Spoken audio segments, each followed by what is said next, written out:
Hi, my name is Christopher, and I'm applying for the President's Scholarship at Carey Theological College. I grew up in Vancouver and had lots of opportunities for tutoring and swimming lessons and so forth.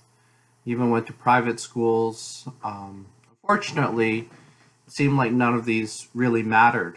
I thought life was meaningless, and I lived that way for the first 16 years of my life. And as I got frustrated with that, I came to read the Sermon on the Mount one day, and that changed my life. I had a sense of my own sin and that God's light had shined into my life, revealing everything. And that feeling came with it a sense of forgiveness immediately. And I continue to live with that memory. I try to live out my life through my studies and through integration, through biblical studies at Trinity, theology and patristics at Regent, spirituality at the IOCS, and hopefully pastoral ministry at Carey. I see two problems in the church currently, two that really bother me. One, which is busyness. I think it means that people have other priorities, they have idols in their lives. I also see that they think that faith has to do with a very small portion of their lives. So they think that God is not sovereign over all of creation. The other issue is education. I see one side that is very applied, has tools, but then it lacks the educational foundation of theory. And the other that's very theoretical, perhaps like comparative religions and biblical studies, like looking at the myths from the ancient Near East. So I think this can be shown in Trinity's affiliation with Acts and how they have two faculties and they don't talk to each other, and I think they really need each other. Yeah. So the other thing I want to talk about is work-life balance.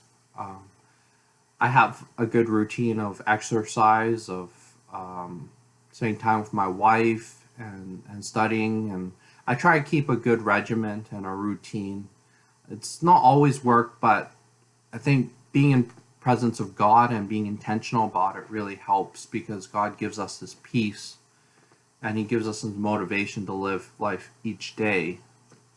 Um, so the other thing is support for my academics and where I find that strength. So the first one is my friends at Trinity and Regent College. They're always supportive with having coffee with me or just going for lunch or just marking each other's paper or talking about goals in life. I always have a good time doing that, and I think I put a lot of value in that. The other big one is Dr. Houston. One day I just called him up, and he was willing to mentor me out of God's grace.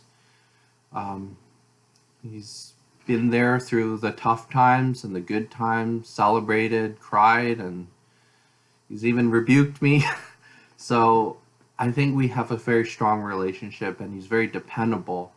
And yeah, I find a lot of peace and joy from my relationship. Other big one is my church. They're a church of disciple makers, heavy emphasis on lay participation. They've given me chances to preach and take care of their youth, and they continue to support me in various ways. So I find those are the three ways in which I have my support. And lastly, I hope to work at a church after graduating from the MDiv. A lot of churches consider the MDiv as the door opener, and they won't even look at your application otherwise. So I also want to do studies in church fathers and spirituality, perhaps or a PhD in the future. Um, I might want to work at a denominational seminary, not so interested in academic institutions. And yeah, thank you very much for listening to my interview.